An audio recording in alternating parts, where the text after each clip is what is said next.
नमस्कार, आप देख रहे हैं न्यूज़ो और मैं हूं प्रवीण झा। बात बिहार की करेंगे और बिहार में आज एक सीट की बात करेंगे, एक विधानसभा सीट की बात करेंगे, बांकीपुर विधानसभा सीट जहां पर कि अब उपचुनाव हो रहे हैं। और ये उपचुनाव क्यों हो रहे हैं? क्योंकि यहीं से इसी सीट से नितिन नवीन जो भारतीय जनता पार्टी के राष्ट्रीय अध्यक्ष बने हैं, उनको अब राज्यसभा से वो चूंकि चले गए हैं, इसलिए वो सीट खाली हो गई थी और उस सीट पर अब उपचुनाव हो रहे हैं। अब इसमें कई तरह के समीकरण बन रहे हैं। पहले तो ये कहा गया कि जो जनसुराज पार्टी के जो संस्थापक हैं प्रशांत किशोर, वो चुनावी मैदान में उतरेंगे और वो उतर भी गए। और उनको अभी तक ये कहा जा रहा था कि विपक्षी दलों का भी समर्थन प्राप्त होगा और अगर उनको विपक्षी दलों का समर्थन प्राप्त होता तो फिर भारतीय जनता पार्टी के लिए सीट बचाना मुश्किल हो जाता। लेकिन अब हुआ क्या कि वहां से आरजेडी ने अपना उम्मीदवार रेखा गुप्ता को उतार दिया है और अब कयास ये भी लगाए जा रहे हैं कि हो सकता है कि कांग्रेस भी वहां से अपना उम्मीदवार दे दे। तो ऐसे में अब एक प्रकार से जो विपक्षी एकता की बात हो रही थी उसमें बिखराव पैदा हो गया है और अब धीरे धीरे ऐसा लग रहा है कि इस सीट पर फिर से भारतीय जनता पार्टी की स्थिति मजबूत दिखाई दे रही है। अभी तक हालांकि चुनाव है, कब किसकी हार और किसकी जीत होती है ये कहना बहुत मुश्किल होता है, लेकिन जो परमुटेशन एंड कॉम्बिनेशन दिखाता है उस लिहाज से अगर देखें तो अभी बांकीपुर विधानसभा सीट पर भारतीय जनता पार्टी मजबूत स्थिति में दिखाई दे रही है। आज इन्हीं सभी मुद्दों पर चर्चा करेंगे और इस चर्चा में हमारे साथ जुड़ रहे हैं वरिष्ठ पत्रकार और राजनीतिक विश्लेषक संजीव प्रियदर्शी। संजीव जी, आपसे जानना चाहेंगे कि ये जो एक प्रकार से प्रधानमंत्री नरेंद्र मोदी के बॉस की सीट पर इस बार चुनाव है, ये बॉस मैं इसलिए कह रहा हूं क्योंकि प्रधानमंत्री ने ही कहा था कि नितिन नवीन अब हमारे बॉस हैं। हमारे मतलब उनकी पार्टी के जितने भी कार्यकर्ता नेता हैं सभी के बॉस हैं। अब उस सीट पर उपचुनाव हो रहे हैं। आपको क्या लगता है कि यहां पर किसकी स्थिति मजबूत दिखाई दे रही है अभी तक आपको? नमस्कार प्रवीण जी, दर्शकों को मेरा नमस्कार। देखिए, बांकीपुर सीट तो बीजेपी का गढ़ रही है, इस बात से हम्म। इनकार नहीं कर सकते। हम्म। लेकिन प्रशांत किशोर के वहां से उतरने से, क्योंकि देखिए वो शहरी पूरा इलाका है हम्म। और ऐसा नहीं है कि केवल वहां कायस्थ वोट से कोई जीत सकता है। हम्म। जो बहुत सारे लोगों को भ्रम है कि नितिन नवीन केवल कायस्थ वोट से जीतते थे, ऐसा नहीं है। नितिन नवीन का स्वभाव बहुत अच्छा है, लोगों से मिलना हम्म। जुलना, लोगों की बातों को सुनना, और उनके पिताजी भी जो थे वो भी हम्म। उतने ही मिलनसार व्यक्तित्व के धनी थे। तो वो हम्म। उसमें जीत में भूमिका रही है उसका। लेकिन अब तो नितिन नवीन वहां से नहीं लड़ रहे।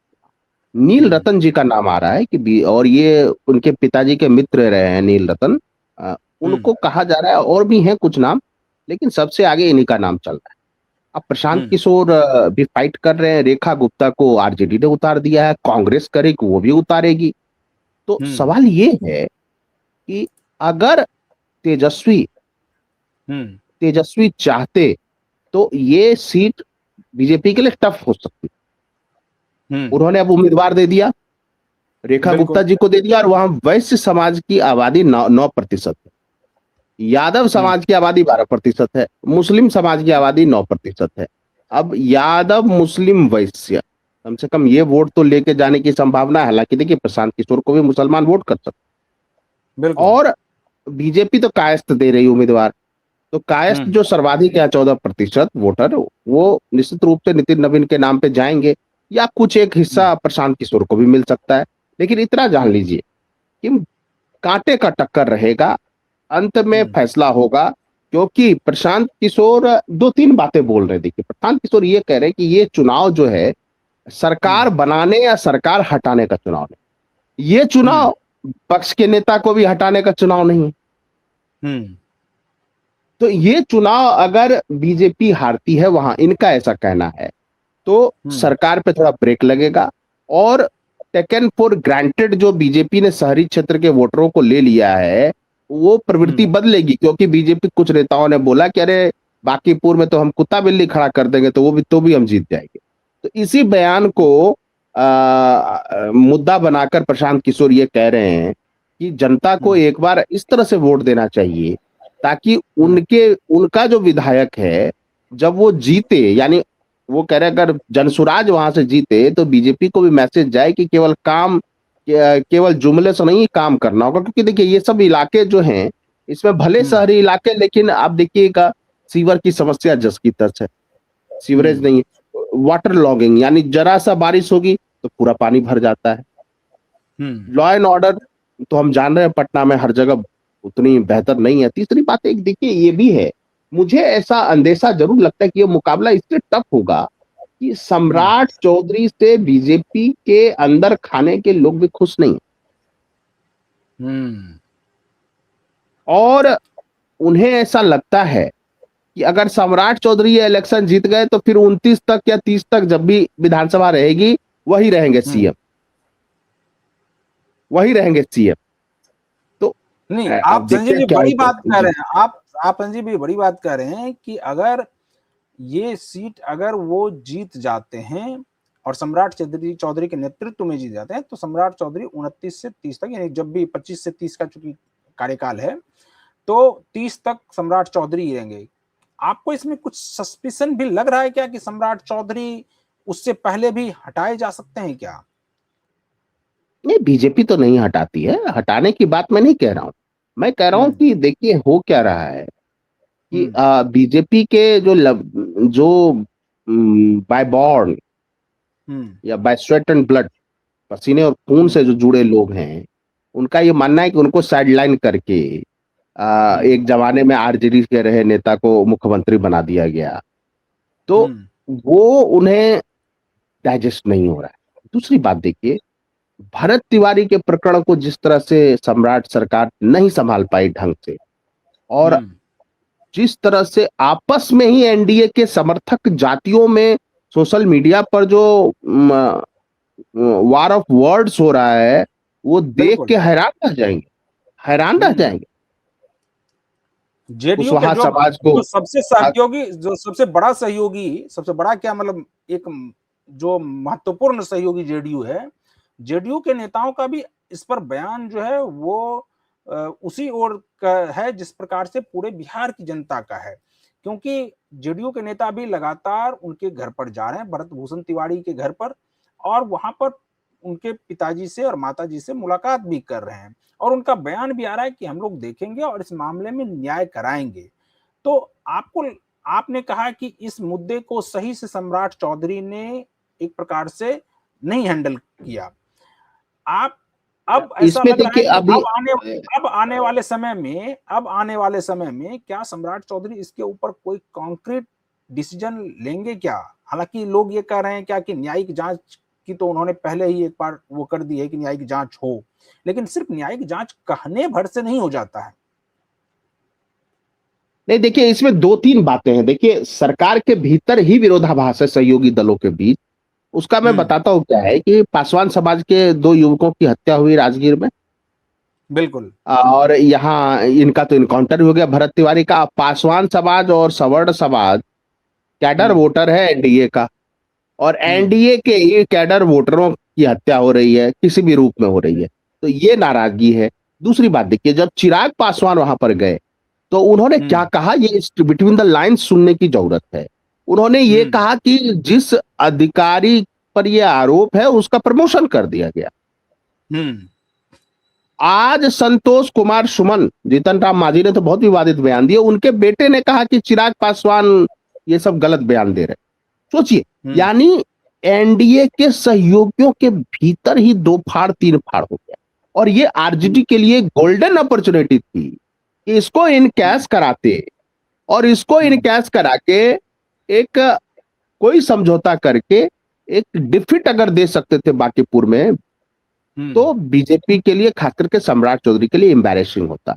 लेकिन जितने तरह के उम्मीदवार उतर रहे हैं उसमें अगर आप देखिए कि कमिटेड वोट अगर मिला है बीजेपी का, क्योंकि हर पार्टी का एक अपना कैडर वोटर होता है, वो कहीं भी जाएगा तो वो भले कितना भी नाराज हो जाके वोट देगा अपनी पार्टी को। और पिछली बार नितिन नवीन को 62% के आसपास वोट मिला है अभी 2025 के चुनाव में, उससे पहले भी लगभग 60%, 58% इस प्रकार से वोट मिलता रहा है।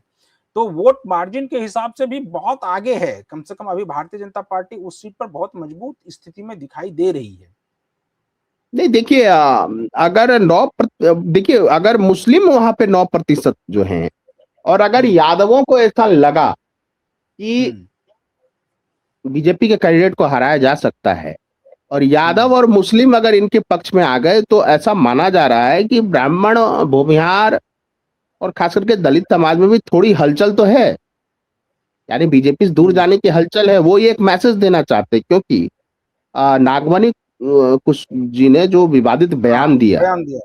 उससे सामान्य वर्ग या युवाओं में बहुत आक्रोश है। देखिए, भरत तिवारी को हम्म। केवल एक ब्राह्मण बता देना उनके छवि को कमजोर करना होगा, क्योंकि वो जो मुद्दे उठा रहे थे, वो दलित हम्म। समाज, महादलित समाज, अति पिछड़े समाज के हित के लिए वो मुद्दे उठा रहे थे। हाँ, मैं हम्म। आज भी बोलता हूँ इस बात को कि उनको लोकतांत्रिक तरीके से विरोध प्रदर्शन करना चाहिए था।